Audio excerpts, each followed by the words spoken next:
पिता की तीन बातें। एक समय की बात है, एक गांव में माधव नाम का एक व्यापारी रहता था।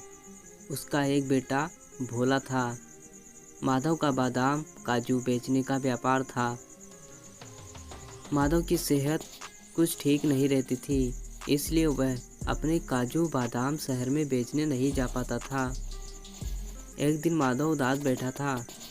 तभी माधव का बेटा भोला खेल कर घर आया तो उसने अपने पिताजी से पूछा, क्या बात है पिताजी, तुम कुछ उदास बैठे हो? तो माधव कहते हैं, क्या बताऊं बेटा, ये बादाम और काजू शहर नहीं लेकर जा पाता हूँ।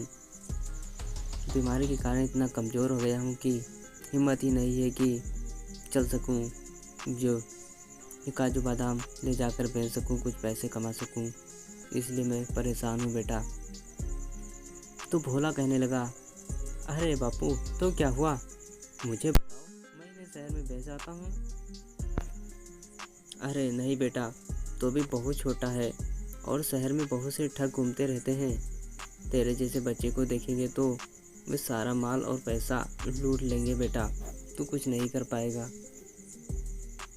अरे बापू, मेरा केवल नाम भोला है, आप एक बार आजमा कर तो देखो, मैं सारे काजू बादाम बेच भी दूंगा और आपसे अच्छे दामों पर बेचकर पैसे भी कमा लूंगा।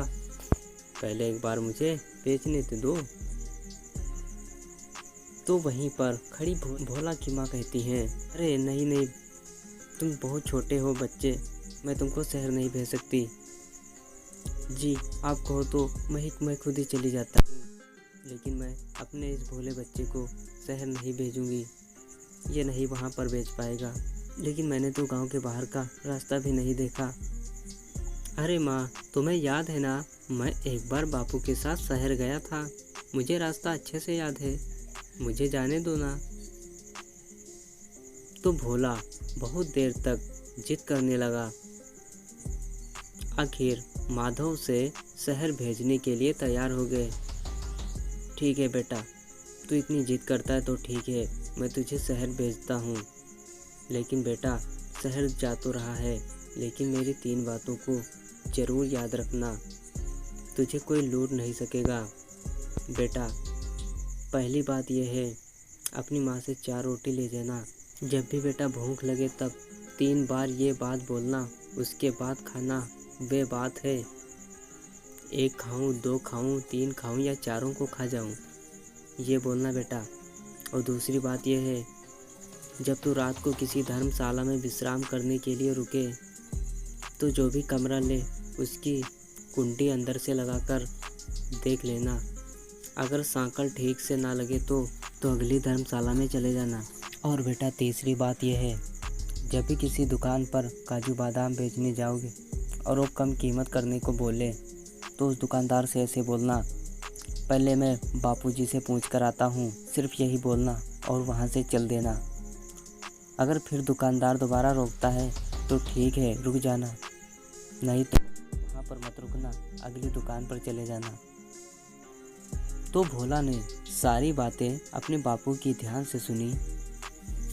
ठीक है पिताजी, आपने जो भी कहा मुझे सब मालूम पड़ गया है, मैं आपकी बातों पर गौर करूँगा। फिर भोला ने सारी बातें ध्यान से सुनी और 4 रोटी और 1 प्याज लेकर एक पोटली में भरकर शहर चला जाता है। फिर शहर पहुंचते पहुंचते भोला को शाम हो जाती है। फिर उसके पीछे एक बदमाश लग जाता है। भोला इस सबसे बेखबर एक अंधेरी गली से जाने लगता है। तो भोला के पीछे लगा एक बदमाश, जो भोला के आगे निकल जाने पर पीछे कहता है, ओह यह अच्छा मौका है, इस बच्चे को, इस लड़के को इस गली में पकड़कर लूट लेने का। जरूर इस पोटली में कीमती सामान, यह लड़का रात को यहाँ पर घूम रहा है। तो वह बदमाश धीरे धीरे भोला की ओर बढ़ने लगता है। इधर भोला को भी बहुत भूख लगने लगती है। वह एक जगह पर बैठ जाता है और खाने की पोटली खोल लेता है। 1 खाऊं, 2 खाऊं, 3 खाऊं या चारों को खा जाऊं, भोला ऐसे ही बोलने लगता है।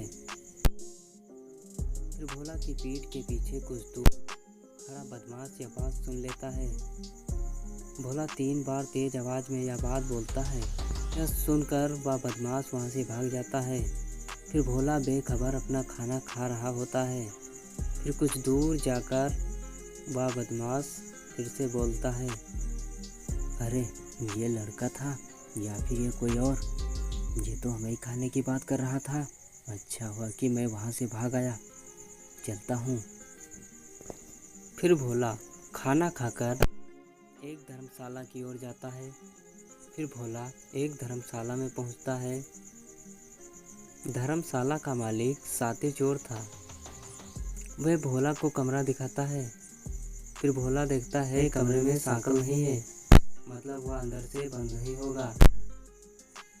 तो धर्मशाला का मालिक कहता है, बच्चे ये कमरा सबसे अच्छा है और इससे भी अच्छी बात है यह मुफ्त भी है, इसका कोई किराया भी नहीं पड़ता। ये तेरे लिए बहुत सही है। तू बच्चा है इसलिए मैं तुझसे किराया नहीं लूँगा। भोला ने मन ही मन सोचा, अरे नहीं, मुझे ऐसा कमरा नहीं चाहिए। इसमें तो सांकल नहीं है, जिसमें सांकल हो वही कमरा ठीक है। मुझे बापू की दूसरी बात को मुझे अच्छी तरह से ध्यान में रखना चाहिए। फिर धर्मशाला का मालिक समझ जाता है, यह बच्चा समझ गया कि रात को सोने के बाद कोई भी इसका माल चुरा लेगा। तो वह कहता है, बेटा आगे बहुत सी धर्मशाला है, बहुत महंगी है, यहाँ मुफ्त में मिल रही है तो नखरे कर रहा है। चल जा यहाँ से, तेरे बस की नहीं है मेरे धर्मशाला में रुकने की। तो बिना कुछ बोले भोला उस धर्मशाला से निकल जाता है। फिर भोला आगे एक धर्मशाला में एक कमरे की सांकल बंद करके देख लेता है। फिर वह कमरा अच्छा है समझकर भोला सोने लगता है। फिर अगले दिन भोला अपनी पोटली लेकर एक दुकान पर जाता है। बेटा तुम्हारे काजू बादाम अच्छे नहीं हैं, जितने पैसे तुम मांग रहे हो ना, मैं उसके आधे पैसे दूंगा, समझे? बेचना हो तो बेचो, नहीं तो जाओ। अरे अंकल जी आप क्या बता रहे हो? चलो ठीक है, पहले मैं जाकर अपने पिताजी से पूछ कर आता हूँ। अरे मैं तो समझ रहा था ये तो अकेला है, इसके साथ इसका बाप भी है, सही दाम में दे रहा है, खरीद लेता हूँ, कहीं किसी और दुकानदार को माल ना दे दे। ए सुनो लड़के, सारे काजू बादाम तोल दो और पैसे ले लो। अरे वाह अंकल जी, पहले तो बोल रहे थे कि आपका घाटा हो जाएगा, लेकिन अब तो बोल रहे हो तौला दो। क्या क्या सोच रखते हो? चलो ठीक है। फिर भोला सारा माल बेच देता है, फिर पैसे ले लेता है और फिर घर के लिए चला जाता है। दोस्तों इस तरह से भोला को अपने पिता का धंधा अपने पिता के द्वारा बताए अनुसार पूरा कर लेने से भोला के माता पिता भी बहुत खुश होते हैं और भोला भी बहुत खुश होता है। दोस्तों यह कहानी यहीं पर समाप्त होती है। इस कहानी से हमें यही शिक्षा मिलती है कि बड़ों की बात हमें हमेशा मान लेनी चाहिए। बड़ों का दिया गया सुझाव हमें आगे चल कर के बहुत काम आता है। दोस्तों आप इस कहानी से क्या समझे नीचे कमेंट बॉक्स में बताकर अपनी टिप्पणी दें। ऐसे ही और कहानियाँ देखने के लिए मेरे चैनल को सब्सक्राइब करें। धन्यवाद।